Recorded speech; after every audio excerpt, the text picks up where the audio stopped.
I'm talking about divorce, and I'm going to give you a couple tips from my attorney, no cost at all. And by the way, I'm not giving any legal advice. I'm not giving any therapy advice. I'm just letting you know my story, okay? And this cost me 5 figures. The advice was buy a sleeping bag. That's number one, and I'll explain. Number two, I realized you better have a calculator. Now, where am I at? I'm talking about after all my 22 years of being single, I get married the second time around. And I think I'm outsmarted the system. I'm going to pick the right horse, the right person, the right family, the right religion. Everything was specced out, right? It was specced out. And I just thought, hey, I'm really lucky I met this woman after 22 years of being single, raising my kids and being basically independent, living alone. I thought I did all the right things. I started going to retreats. I started doing all the right things. I was self-employed, so I had a lot of flexibility. I was in my 50s, mid-50s, and I thought, you know what? It's time. It's time. It's time to be happy, and it's time to look at my future. So I picked the person that I wanted to be with. Okay? We dated for about 19 months, but really overall it was not even a year. Here's some of the cons. I got the pros, I got the cons. The cons were basically our religion and the guilt of celibacy and intimacy were agreed upon between us. And I thought it was the real deal. I thought it was, okay, I can live with this. Then I started looking at the financial aspect of it. And not knowing what I really wanted, I think it was a business deal. It was a business transaction. I've been a workaholic all my life and a business guy all my life that, to be honest, it was transactional. And I learned that years later. It was transactional with the state. It was a contract with the state and the Catholic. I had an annulment. I got married in a church. She was never married. She was 8 years younger. So I thought, you know what? Let's do it right. And, I thought that's it. I committed. I was dedicated. I was loyal. I thought I was doing all the right things. Had a prenup. The church interviewed us. We went through some type of what they call intake to get married in the church. So we had to be retreat. And a church notified us and notarized our intake questionnaire, they say. And that's one of the questions. You have a prenup. Yes, we have a prenup. On both sides, it was notarized and everything. So I felt pretty secure about, my protection, my financial protection. I was advised by my attorney, because you have to have separate attorneys. My attorney mentioned that, hey, Rock, she doesn't have any assets. And I said, you know what? It doesn't matter. It's okay. I'll do the best I can, I'm accustomed to paying my own way and, financially taking care of myself. I own my own condo, I own my own cars. I had the assets. I did everything right. I had long-term care. I had, what else? Life insurance, car insurance. I got married. She had 2 jobs. Within a month, she said, I quit my jobs. Well, what happened? It started within months that she wanted to be a homemaker. Homemaker with what? We had no kids. She had no biological kids. It was terrible. Getting back to it, what I'm trying to say is, and this is my tip, and this is what I learned, is no matter how much you over-legalize the process, it's still a contract. It's a business contract. In this case, it was my second marriage. Okay? They always say the first marriage is for love. Yeah, because I was 22 on my first marriage. You don't know any better. Now I'm in my 50s. She was in her late 40s. She was 8 years difference. I thought I had everything covered. And then 12 years later, after going to therapy every other year, couples therapy, and nothing really working out, and it's costed me a ton of money. She wasn't working, she wasn't trying to work. COVID made it even worse. At the end of the day, it took me years to and we did talk about divorce more than once. There was no abuse, there was no, not that I know of, no infidelity or anything, not on my side. I'm just giving you a heads up, man, of what happened to me. So I felt secure that I had a prenup. I felt secure that she would have been rational, logical, and then I would basically say, listen, it's not working out. I couldn't use the word divorce because it would freak her out. Instead of saying divorce, and here's what's unique about this, I not only met her in a Catholic church, I asked her, and we got married in a Catholic church because I had an annulment. It was her first marriage. I did it like it was her first marriage. I paid for everything. The parents did not do anything. I just did it right, as if this is for life. This is for life. And that's what I thought. I liked her parents. The bottom line was, I asked her for the legal separation in church. How long ago? Almost 4 years ago. Yeah. But I was married for 12. Remember that number, 12 years. And why is that important? Because it has to do with the state of Florida. Within a few hours after I asked her for the legal separation, because usually when we talked about divorce or go to your mother's and your father's and let's see how things go, she would never leave. Never leave. Eventually, I called the attorney who did our prenup because I did not expect to hire an attorney. I learned the first time. Attorneys are bad news. And at the end of the day, I'm going to end up paying anyway. The husband will end up, or I should say, the provider is going to end up paying the legal fees on both parties. They know that. The attorneys know that. Even though it's in my clause, but I had a prenup. I had a prenup saying, hey, if there's a division, then we break it up, and that's it. You see? You have your assets, I have my assets. Whatever we accumulated during marriage, that's fine. What I recommended is a mediator in the state of Florida. Let's bring in a mediator, bring the prenup. He'll come in and talk to us for a couple hours, and then we'll make some decisions. I didn't see this coming, but the bottom line was she had a plan. She had a plan, and there's no doubt in my mind. And my plan basically was transactional. Here it is. Here's all the facts. I'm being truthful. I'm being transparent. Here's all the information. And let's go as soon as possible, because if we get attorneys, the attorneys are going to get substantial cash. And I'd rather have her have it. Cash deal. I was going to offer a cash offer. Now, don't forget, this is just what I thought, and this is my story, and you might be thinking something else. Not only for you, maybe your kids, because I have that in the back of my mind too. You know, my kids could go through what I went through. I don't know. My brothers have, my sisters have, you know. But when there's assets attached to the marriage, that's a problem. And it became a problem for my parents when I went through my first divorce, because it's all about the assets. What kind of assets do you have? Are they hidden?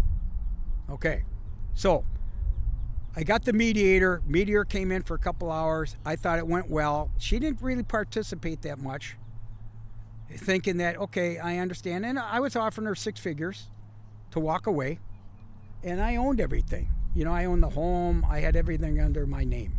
That was part of the prenup. So the bottom line was, I walked away and I had a business trip soon after that. And I thought, okay, that's cool. We got everything lined up, and we gave her like 2-3 weeks to think about it. And then we would reconvene and make a solid offer. Well, 2 days later, I get a email from the mediator saying that he got a cease and desist. I go, how can you get a cease and desist? He goes, because you hired me as a mediator under contract, and she went out and got an attorney. Oh my God. She got an attorney, but she didn't file. I ended up filing because I was the petitioner in this case, because I was very worried and I wanted to get it over with, the war, because I knew it could take a year. You know what that takes? They talk about maintenance before you're divorced. I forgot what it's called. Okay? I don't want to remember anyway. So I had to pay her, or pay all her bills in the meantime. Here's the kicker. She gets an attorney that was referred by her friend. This is what I mean about friends and family, and everybody's getting coached. But what we found out later on during the due diligence is that she had hired an attorney a year before just in case. So she had already paid an engagement. Can you fucking believe it? So, talk about betrayal, and here it's coming. I was outfoxed, man. I was outfoxed, and I thought I knew what the hell I was doing.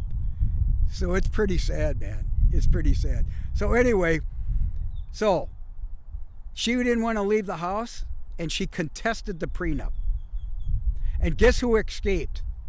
The prenup attorneys didn't want to have anything to do with it because they'd have to testify, and they could actually lose their license through malpractice. Okay? The Catholic Church, we're not part of this. We're not part of this because we're exempt, because we are not part of the state. I'm like, what? They would have been our testimonial witness, didn't count. So everything was focused on rush. I wanted everything rushed. So we went through mediation. I went through, and don't forget, I'm prepaying while she's living in my home at the same time. She's asking me to sleep on the couch. I'm like, sleeping on the couch? I'm not. You sleep on the couch. This is my home. You know what I mean? You decide what you want to do. Or go to your parents or whatever. She wouldn't leave. So you know what my attorney suggested? Rock, you got to be careful, because that's all one phone call. She could call for anything, abuse, and it could be really a difficult situation for you. And I said, what can I do?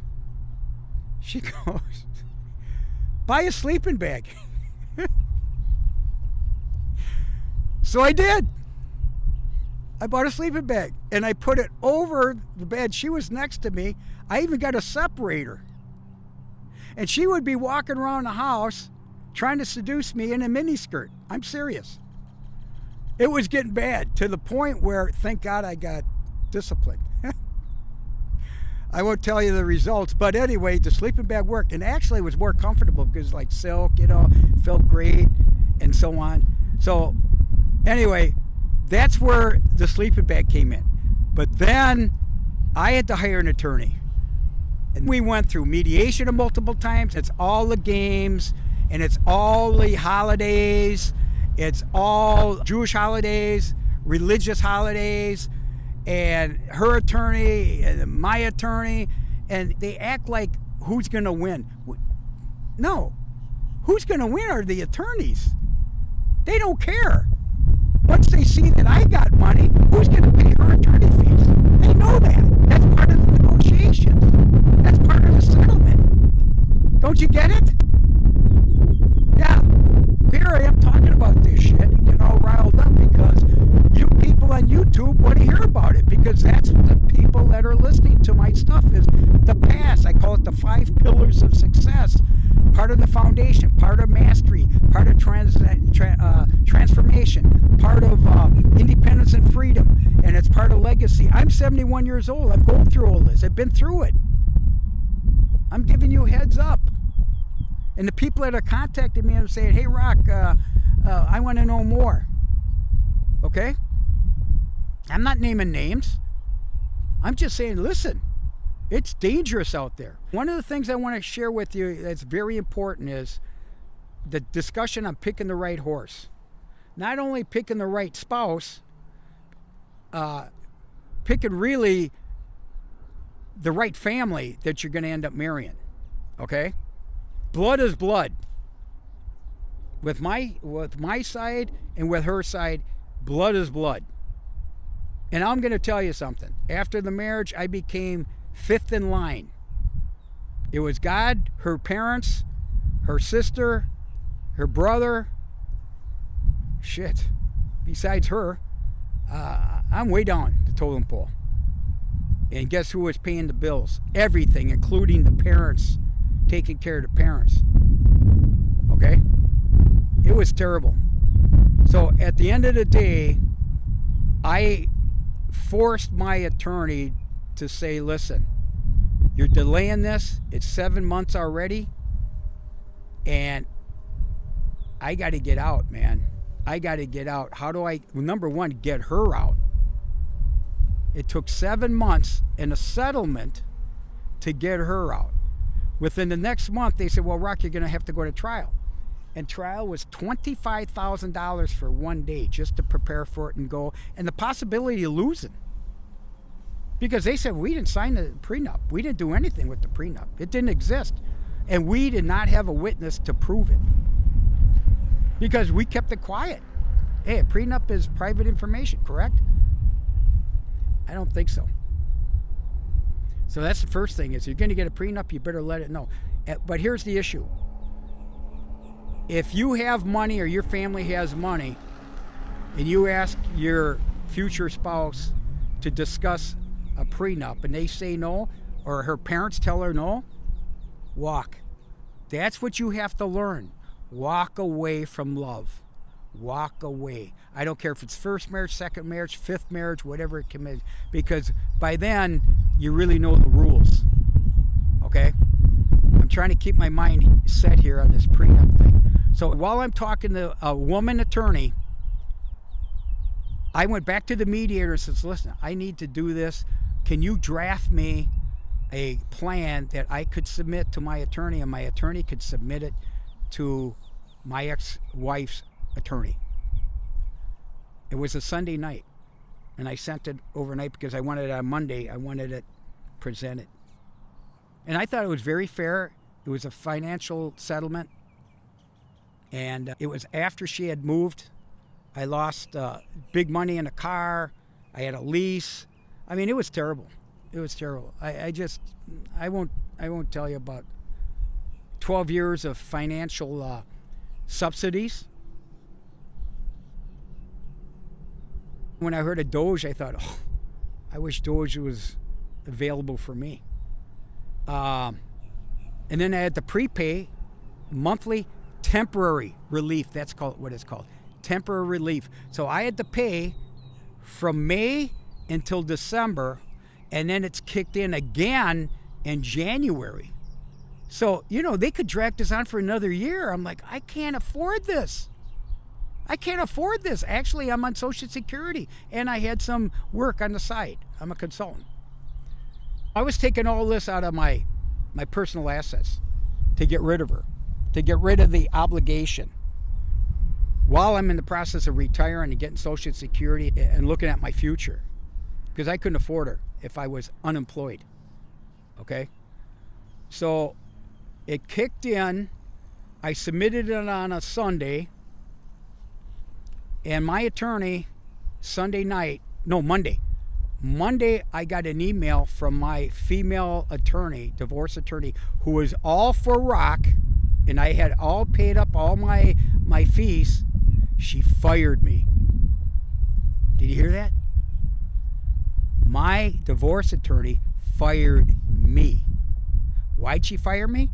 She wanted to go to trial. She wanted that extra 25 grand. Plus month-to-month payments. Okay? Now, I didn't take into account, because even if I won or lost, but I realized I'm going to lose this deal because nobody gives a fuck. And then it's going to be double. So that 25 is going to be 50 at least. And I have to prepay it before you go to trial, because they know a lot of people walk away. Attorneys are worse because they'll come after you on collections, and they will sue you. They put a lien on you. Okay? That's what they do. So learn that. That's the first thing you should find out is attorney, the state, and so on. And get references and interview these people. Okay? I did not do that. I thought I did. I had like 5 names from different attorneys, and guess what I did? I picked the wrong horse with a bad reputation. okay, that I knew of later on. That's another thing. I didn't vet them well enough. I was too much in a hurry emotionally to get her out of the house, get everything, and it's just costing me. It was 5 figures every month. I was out. Attorney fees, out. Everything's cash too. Everything's cash. So I'm just dwindling down. This is what we call a cash trap, okay? And I'm fortunate enough that I could afford getting out. That's the other thing that most people can't believe. They don't have enough money. And if you go for a long term, like alimony and stuff like that, oh, you're really fucked, man. So anyway, here I am. I get fired. I can't believe it. I call my business attorney, and my business attorney says, well, why don't you go to this guy? I says, oh, I know that guy. I know of him. He's a bankruptcy attorney. He goes, yeah. I says, I don't get it. So I called him. I says, I thought you were a bankruptcy attorney. He goes, I am, Rock, but listen to me. Divorces are number one because they come through the front door. Mostly men. They come through the front door, and then I open the back door because they're bankrupt by then. No shit. That's not a joke. It's the truth. Okay? So I ended up hiring this guy because I was running out of money. I was running out of strategies. I was running out of negotiations. And everything costs money. Emails, phone calls. After a while, they don't even call you back. Nothing. So here, in the meantime, the woman that I had that fired me, I had to hire somebody else. They came up with a couple solutions, which was positive, but then we had to hire a mediator. And then we went into negotiations again. And by the way, the mediator costs money. Guess who's paying the mediator? You're supposed to split it, but if they have no money, they're going to charge me, or the person that's let's say the breadwinner. So guess what? My plan was settle. Get out of there. Get out of there. Get her out of the house. Get her out of this overhead. So anyway, we agreed. And there's a process where you can actually, and this is what the celebrities do, they get divorced first. And then the second option is to deal with the assets. That's what we did. We actually divorced officially earlier, maybe about a month earlier, and then we settle up on the assets. I had a full-time bookkeeper on this too, I'm telling you, because of due diligence. And let me tell you, during the mediation, during the depositions, you wouldn't believe the lies, the betrayal, the discovery of fraud, of betrayal, of bankruptcy, foreclosures. This is the shit that came out before we got married. It's almost like title work. They go back, and guess what? That discovery costs money. And it's all bullshit because they stack the numbers. It's all boilerplate, but they're reviewing the lies and they're reviewing the financial statements. And the more money they see available, the more they want to drag it out. And my ex-wife wasn't astute enough to understand that. And what did she care? She was going to get some type of settlement anyway. But what she didn't realize is that the attorneys actually got paid more than her. Overall. My attorney, my 2 attorneys, plus her attorney, plus the mediator, plus all the other services. I did a vocational. I was trying to help her get a job. I was trying to do all that. It's to no good. My tax return was always that she was self-employed, like a consultant, a 1099. But when we went to do the final marriage joint tax return, she filed as a homemaker. Part of the strategy. And they settled only when I agreed to pay her attorney fees. That's how bad it was. Instead of alimony, I said a lump sum. Now, I want to go back to, that's my story. And it's been very painful. And I got a sweet deal when it comes down to, when I look at the percentages, with the attorneys and her, it was much better than the 50-50 deal, okay, for me. And thank God. I'm a margin guy. What's the margin? What's my risk? What's the benefit? You see what I mean? The benefit was, oh my God, I got to salvage my future. You see? Plus, I was still working. I had a couple projects that were, and that's where I pray and thank God to get me out of this. I really feel like I had a purpose to get out, do the right thing, because I thought, you know what? If I married another 10 years, I'll be 80 and live another 12 years, 10 years unhappy and not live life. Look at me. I'm in Florida. I'm independent. I'm free. I'm hitting all my success pillars. Okay? Now, let me go back to the law in Florida, which I wish I knew prior. Here's another tip for you. Know your state, but know when alimony is due and when it's not. In the state of Florida, they have a no alimony up to 7 years. You got to be divorced within 7 years. If it's 7 years to like 18 years or something like that, that's called midterm marriage, and then there's a long-term marriage. That's a difference in negotiations, and everything is really negotiated. And you know what's sad about it? The negotiation isn't really between the husband and wife, it's between the attorneys. And the attorneys are bagging this shit. This is all taken care of by the attorneys. That's their job, to delay and defer this shit, because they know you got the money. And they will put liens on you. In fact, that's what they did. They put a lien on her and they put a lien on me just in case we didn't pay. It's called contempt. If you're out of contempt, they fuck you again. And there's more attorney fees. You see what I mean? This is why it's crazy. Now, I'm just telling the truth because people are responding to my YouTube. I'm giving you my experience. Take it or leave it. As I mentioned at the beginning of this was a transactional marriage. I didn't realize it wasn't for love. Okay? And did she change? Did I change? Don't know. It was 12 years. But I could see it and feel it deteriorate within the first 3 months because of lies and the secrets. That's the other thing. Secrets. I couldn't understand. Their primary language is Spanish. I was stupid. Did I pick the wrong horse? Yeah, sure. But did I know it? But hey, it's a lesson learned. So now I'm going to give you the lesson. As I mentioned before, sleeping bag always works, just in case. A calculator is a must. You better know your fucking financials, I'll tell you that. Okay? Even if you don't have a prenup, if it's too late, you're in your 30, 40 years of marriage and you have assets, I've heard the term, and I'm sure you have, either way, it's cheaper to keep them or it's cheaper to keep her. Have you ever heard that? Yeah. Well, I'm not saying I'm bitter. I'm saying, thank God I got out.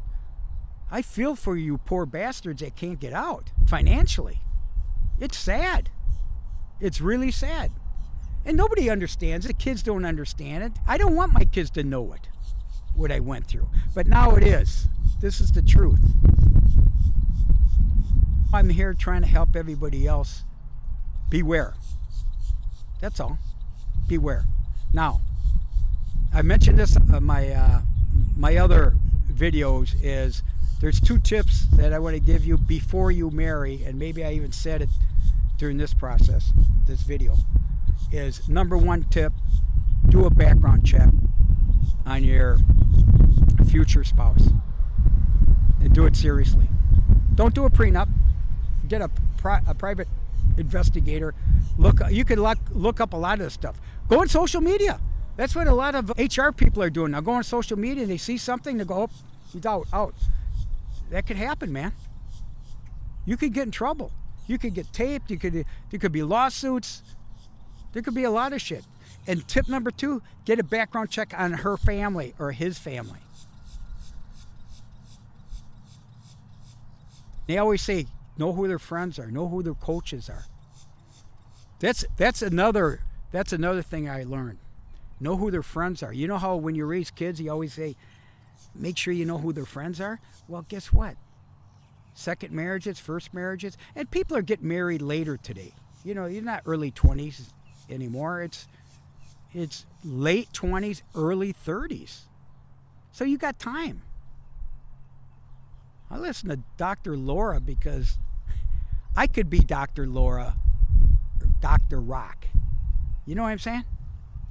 And am I in therapy? Still, yes, I'm in therapy. That's a good thing. I'm not afraid. So anyway, this is crazy, but I had to get it all out. Please go on my YouTube. I'm just trying to rack up the hours because I pass all this on to my charities, okay? And who are my charities? Kids. Special needs kids. Education, underprivileged kids. Vietnamese kids. The people that didn't get the opportunity because of whatever reason, of their foundations, number one. I had a strong foundation. I've said this more than once. Not only has our family been blessed, I've been lucky. That's a hell of a combination, blessed and lucky. But I got to fulfill the purpose. This is my purpose, is to move on and help other people. I have a book out, it's been since 2022. It's a memoir, and it's about my life. It's about the 5 generations of our family, how hard we worked, how many times I got kicked in the balls, and how many times I survived. That was the part of foundation. It was the part of mastery. It's the part of transformation. I became independent later, and my legacy is now, because I'm in my 70s. I'm looking at, okay, where am I 3 years from now, 2 years from now? Where am I 5 years from now? Where am I for 10? But right now, my mind is at 80. I want to live this 9 more years. My dad's 100. I might get real lucky. I might have 20 years. I don't know. But every year, I'll go to start. I'm a big guy on strategy. I'm a big guy on goals. I have dreams. I'm not done yet. And God is saying, hey, Rock. And I wouldn't be able to do what I'm doing. That's one of the reasons why I got asked for a divorce from my second wife, is because she was holding me back from what I really wanted. She didn't believe what I believed in, their value system, my charities, my giving back, because she wanted it. You see the difference? Take care of me. When you find out that people are takers, you get enough of that bitterness and resentful and no trust. I mean, how can you be married to that? Come on. All right? I was single for 22 years between 2 marriages, but I took care of business. I took care of my kids. That was my goal. That's why I didn't remarry. I wanted to make sure they were good. I couldn't afford another wife and more turmoil. I had too many buddies married 2, 3, 4 times. And they never got back, by the way. And they're stuck now. I'm not stuck. I'm giving you the opportunity to hear my shit. Take it or leave it. It's okay. Got questions? You could call me personally. I'm sure LaManna.com will give you anything you want. It's got resources. It's got books. It's got guides. It's got checklists. It's got my phone number. It's got my email. I'm on LinkedIn. I'm everywhere. But this is the only thing that's monetized, and TikTok, that could give me a boost to help my other sources and my other foundations, because that's what I'm working at now, is helping the underprivileged. My kids have kids, and they're all well educated. They got the right value systems. That's their role. I'm not here to be coaching their kids. They could do their own. But I believe in their judgment.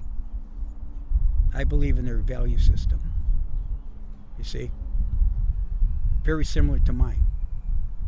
And my father and my mother. That's how we were raised. 11 kids. We're not all the same. We all got different educations. We all got different experiences. We all got different discipline. Okay? But I got dreams. And thank God I got the physical ability and the mental ability to keep going. So I'm going to leave you with this. They're 2 different divorces, as you know, 2 different people, 2 different age brackets. I was in a different life cycle, but it all comes under the pillars of success. as you know. So anyway, I always leave it with always bring joy. I know I get excited, but I'm thankful. I'm not resentful. I'm not bitter. I've done my duty. I've done what I needed to do. And now it's my turn to take care of myself, to take care of others. But I only want to work with people that respect me and value my opinion. And if I could help kids get ahead, the underprivileged and the special needs kids, the kids that didn't get the opportunity that I got. So with that, always bring joy. I'll talk to you soon. And thank you for listening in. God bless.